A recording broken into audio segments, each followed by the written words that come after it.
Meeple Nation Podcast, episode 361. Trading Games. Welcome, citizens of Meeple Nation. For the next 30 minutes, sit back and enjoy. Are you tired of that boring old gaming table? Oh, come on, David. Think of something really cool to say.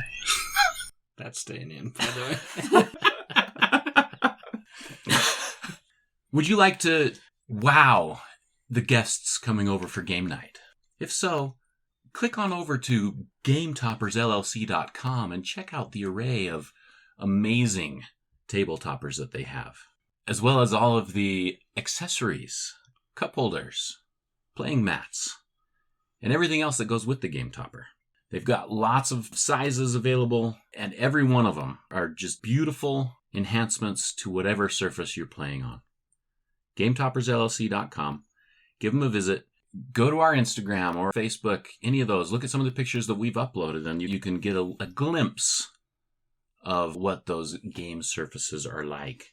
But either way, make sure to check them out and upgrade your game day. So, Kevin released a couple of images of some new mats that will be included in, well, I guess one new mat anyways, that will be included in his new Kickstarter. Mm-hmm. I really like this Viking mat, the vibrant colors, the deep blues that are in this. But he has this Asian theme. Yeah, it's a Chinese emperor warriors, and the colors on it are very bright. It looks amazing. It does. I'm really excited for that. We'll see what other mats come rolling out with the new Kickstarter. But they look really cool. Go to their website. I don't know if they're going to be on there, but if you're part of their Game Topper Nation Facebook group, scroll through there and see a peek of that. Maybe I'll try to share it onto our page. It looks amazing. One of the features of the Game Topper, I got to take advantage of one of the features, is the fact that they're modular. So we had a family party yesterday, and we had to create a little extra table space, and it was easy enough just to take the Game Topper off, eat dinner, have everything cleaned up, and the Game Topper right back on the table. Super slick, quick, it's great. If you need to have an area that needs to be multi-purpose, that you don't have a gaming area, but you have maybe a kitchen table or something like that, you don't really have a spot dedicated to gaming. A Game Topper is a perfect solution for that. Just for the mere fact that it's modular and it can be set up and taken down super easily. I concur. We are your hosts of Meeple Nation. I'm Nathan Howard. I'm Dave Holliday. And I am Andy Holliday. This week we are talking about trading games. So when I did an internet search to try to get a really cool description of what trading games were, or even on BGG, I found that trading games means swapping one game for another. There was a lot of information on virtual trades. Not exactly what we were going for. Yeah, not what we were going for. But then the description in BGG describing this mechanic was like 4 words. Games where players trade. That's kind of what we're talking about. Games where, in some form or another, there is an element of trade. When we consider this mechanic, for a lot of people, the first game that pops into mind is Monopoly. And Monopoly does have a lot of trade element in it, but a lot of that trade element that people imagine in Monopoly are house rules. Yeah. So, how do you feel about house rules, Nate? I am strongly against house rules, and I just think you had to ask that, Dave. You almost sent me off on a tirade. In Monopoly, really the only thing that is up for trade is that players can trade their deeds. In Monopoly, if you have a deed, when anybody lands on your space, you can charge them rent. Throughout the game, if there's several properties that only require you have 2, some of them require that you have 3 deeds of the same color. If you have all the deeds of that color, then at that point you can add houses to any of those properties. At that point, when anybody lands on your space in a future turn, then all of a sudden you're charging them more rent. And then once you have enough houses, you can upgrade those houses to hotels, and then nobody really wants to land on your property. Right. Really the essence of what you can trade in Monopoly. A lot of people will start to trade money and favors. I will not charge you rent if you land on mine. And all those are house rules. Right. And as you brought up, Dave, house rules drive me nuts. Game of Monopoly, a lot of people bring that game up, ends in a fight, but play by the rules. Monopoly does not last 6 hours. Monopoly only lasts for anywhere from 90 minutes to can go a little bit longer, depending on the number of players. As Monopoly goes, once a player runs out of money, they're essentially eliminated. Then that property goes back to the bank and becomes available. And then that's when those monopolies start to happen, right? When people can buy an eliminated player's deeds and develop those properties. So for me, when I think of trading games, one of the games that brought me back to the hobby from childhood, post-childhood, I didn't play a lot of games. The Nintendo came out to age myself. The Nintendo 1, the 8-bit Nintendo came out with Mario and Duck Hunt. Came out in my high school years. Video games became part of my childhood and early adult. And then I got into card games, and then we were introduced to Settlers of Catan. So Settlers of Catan, it's a very simple game to learn. You have hexes on the board. You roll dice. If you have a settlement or a city next to that hex, you gain those resources. You need to gather specific resources to build settlements, roads, cities, what are they called? Development cards. Development cards, thank you. Yeah. But all those require specific resources. At that point, the active player can trade with the other players to try to negotiate resources so that on my turn, hopefully I can build something to progress my game. Right. It's a simple one. In that game, you're trying to get to 10 points, right? First player to 10 points. Is it 10 or is it 12? I think it's 12 because you start with 2. So you're trying to get 10 points. Okay. But you start with 2. It's been a while, apparently. It's a fairly low score that you have to attain. And so, yeah, there's a lot of trades involved in it. Settlers, for me, not my favorite game. I really enjoy it. Back in the day, we didn't have much choice. Yes, but there is a super awesome spot in my heart for that game because of what it did, in my eyes anyway, for the hobby. What it did for me and many people that I know, I think this is probably the biggest gateway game, right? I think this is the one that I think most people would consider the gateway game into gaming. At least those that have been in the hobby for a while, Sure, right? And even those newer to the hobby, Catan is a pretty accessible game, and you'll find it in a lot of big box stores now. It's readily available. Not only that, it's a big part of this game, just simply because of the fact that the more players you have, you're not going to have all the resources available to you. So you really do have to trade a lot. If you're doing a 4-player game, for instance, you may not get over to the clay fields or maybe you do, but it's a really high number. So you're going to have to trade for clay. Either get on a port and trade with the actual game or be trading with the other players. Actually, this is one of the things I think this game does great with the trade mechanic because anybody can trade any resource to the bank at a ratio of 4 of that resource to get 1 resource of their choice. But then they also have the ports that are the 3-for-1. If you have a settlement on one of those, then you can trade 3 resources for 1.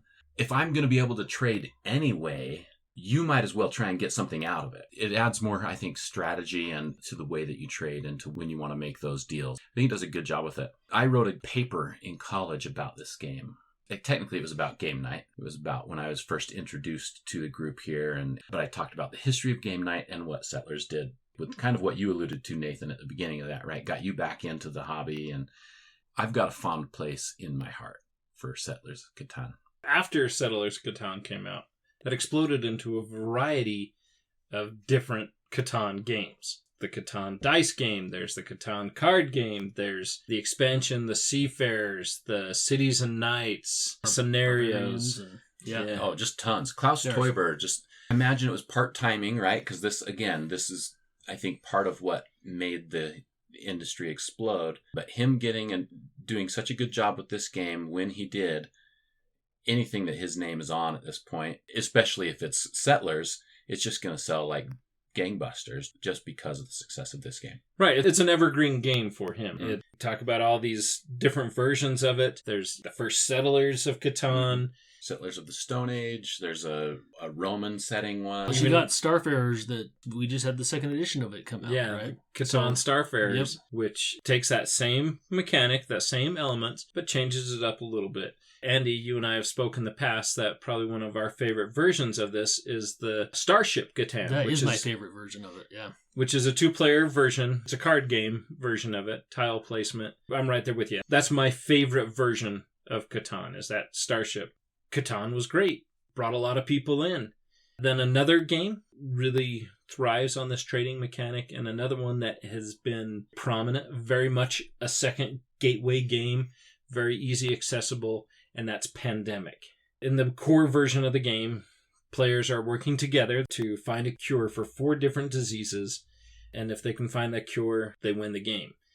To find a cure, one player needs to have 5 cards from the same region, so these cards will be the same color, and then they need to be at a research center, and once they turn those cards in there, then they've established that cure.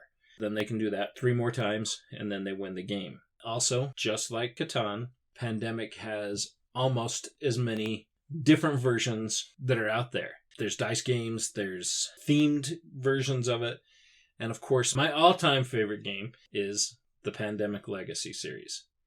Season 2 is probably one of my most favorites. My wife and I are into April of Season 0. The games have been a lot of fun.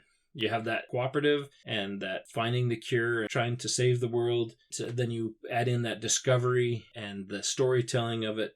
I think the Pandemic Legacy series has been phenomenal. I hope that Season 0 is not his last one because I thoroughly enjoyed these. I'd have to agree with you on that. After we, as a group, played Pandemic Legacy Season 1, I got my daughter years ago, I got her Pandemic, just the base game Pandemic, for Christmas. We went back and played it.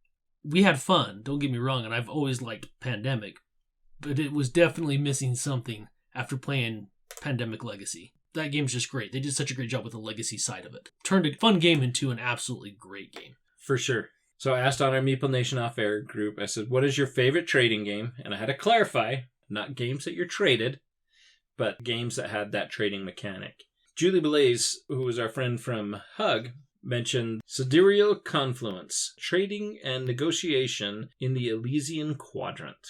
So that's a long title, right, for a game. The cool thing about this game, it's 4 to 9 players. I haven't played this game. Have either of you guys played this game? No. I've never even heard of this game. No, honestly, when I saw Julie's reply on there, I was like, that's definitely one I'm going to have to try out. I'm excited for it. Same. Again, especially seeing that it's 4 to 9 players. Well, and for you, it's Fantastic. 2 to 3 hours. Oh, even better. So yeah, you're really excited about that. I looked into this. The description of the game is, each race must trade and negotiate with the rest to acquire resource cubes necessary to fund their economy, allow it to produce goods for the next turn. Scheming, dealing, and mutual beneficial agreements are key to success.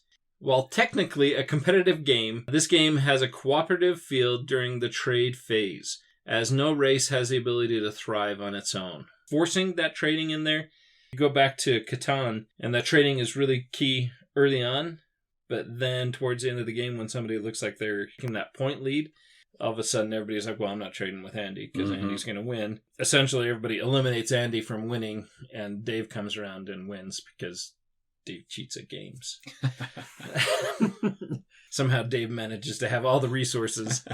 That is pretty intriguing, though, that it's meant to be part of the game. You have to trade. Like you said, a lot of trading games, you can do it or you can't. It doesn't really matter. You can still play the game. I don't think I've ever played a game that has the trading mechanic as not being an option. It's an essential part. Yeah, exactly. Where you have to trade in order to actually play the game. That sounds very intriguing to me. 9 unique asymmetrical alien races that come together to form a trade federation. Each race has its own deck of cards representing all the existing and future technologies. Some races also have other cards related to unique features of their culture. Honestly, going through this description has me even more excited for this game. This is one that I think we definitely need to get on the list. So I reached back out to Julie. Looking at the time frame, 2 to 3 hours. A game killer for me is when it's dead on my turn. And if you're playing a game with 9 players... It's not your turn, yeah. If you're playing a game with 9 players and go half hour without doing anything between my turn, I was like, no, I'm not interested in this at all.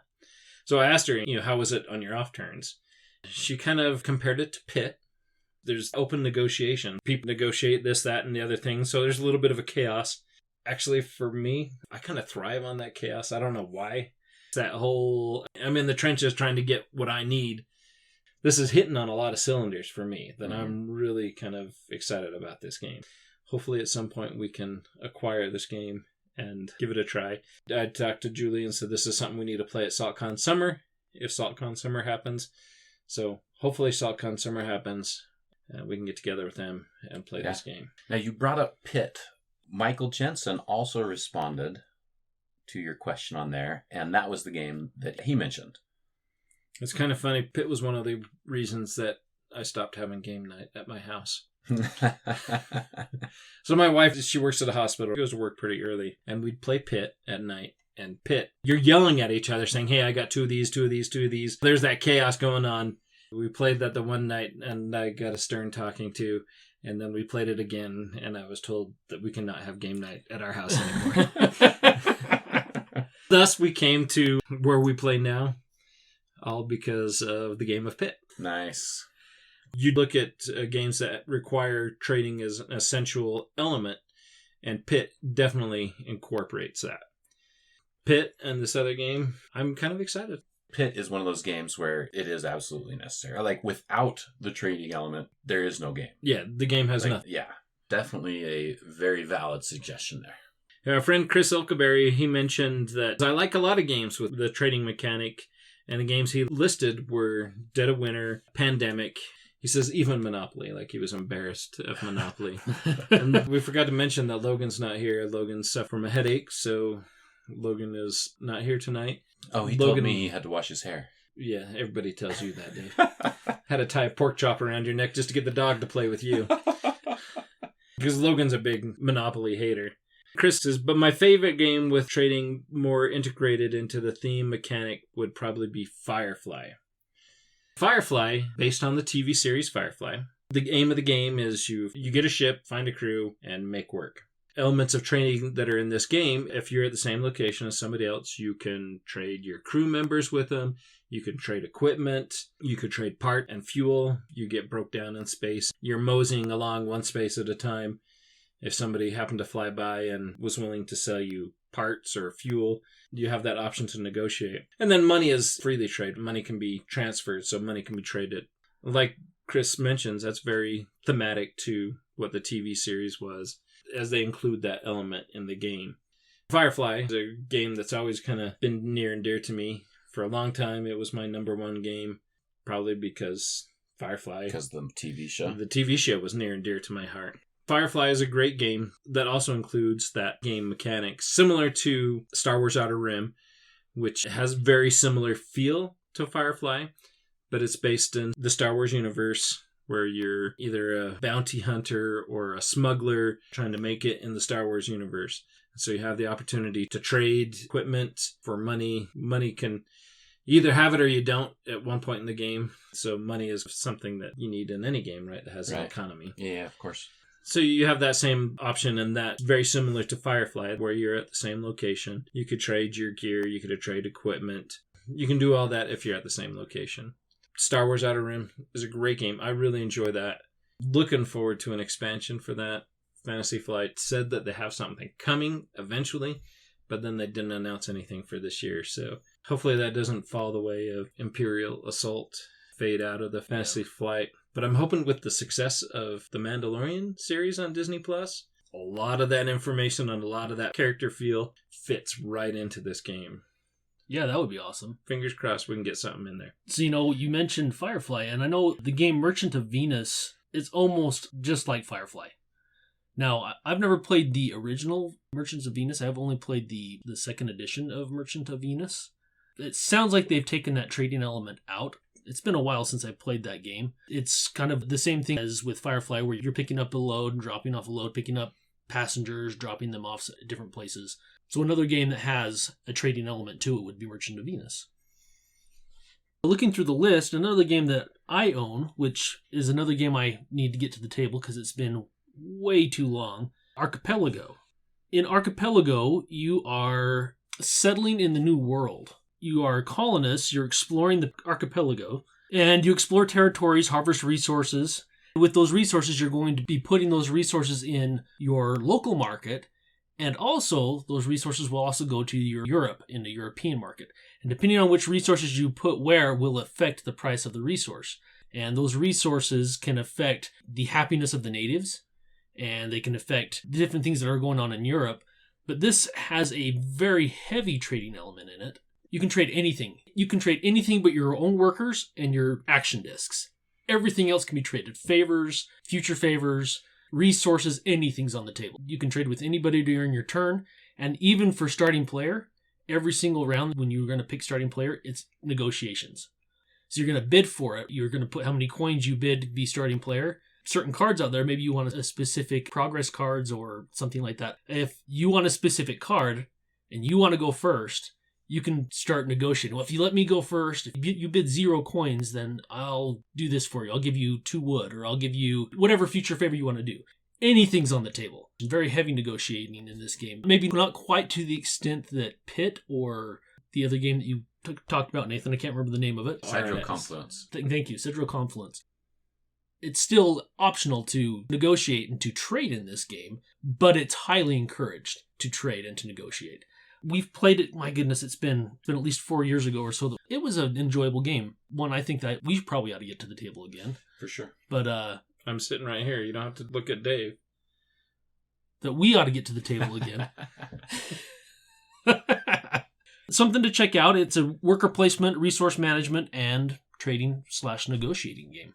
I'm interested in it for sure. There's a lot going on in it, that's for sure. The markets tend to be a little complex because it'll affect happiness of natives, and you got to keep the natives happy, otherwise there's a rebellion. The price of resources will fluctuate depending on how flooded you've made the market on the resources you've gathered. There's definitely some complexities to it. It's probably a mid-weight to heavy game, I would think. If that's something that you're into, then definitely go check it out. Oh, your talk there reminded me of Intrigue.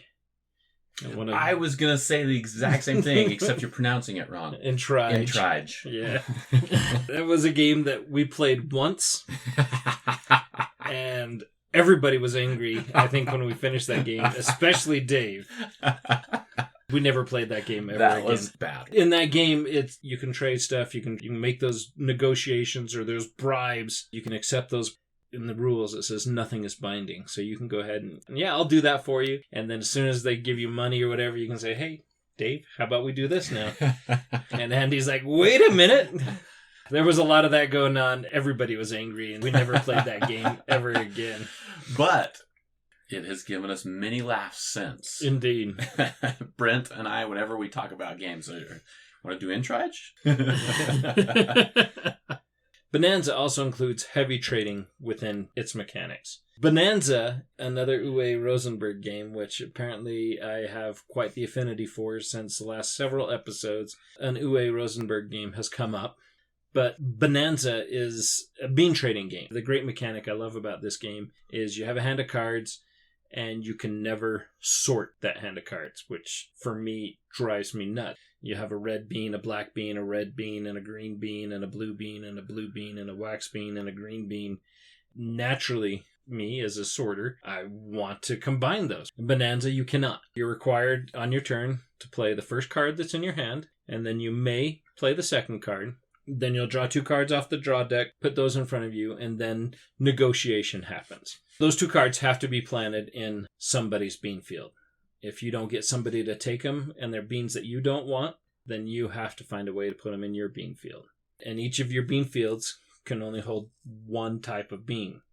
So if you don't have a way to plant those, then you're going to have to harvest your other bean fields, get nothing from them, or get a small amount of coins from them to plant these beans that you didn't want. You try to trade with other people. Non-active players can trade with the active player, and they can trade any card in their hand. They can't trade any beans that have been planted in front of them, or if a bean gets traded to somebody else, that bean has to be planted in their field. Once a bean comes out of somebody's hand, it has to go into somebody's bean field. At the end of the turn, you're going to draw 3 cards. And you'll add those cards one at a time to the back of your hand so that, again, that order can't be adjusted. During the game, you want to trade beans, get them out of your hand so that you can get the beans that you want congregated together, and then hopefully have them at the start of your hand or have them in a position that you can play multiple beans. It's going to give you larger supply, give you more money, allow you to collect those coins. You go through the deck 3 times. Whoever has the most coins at the end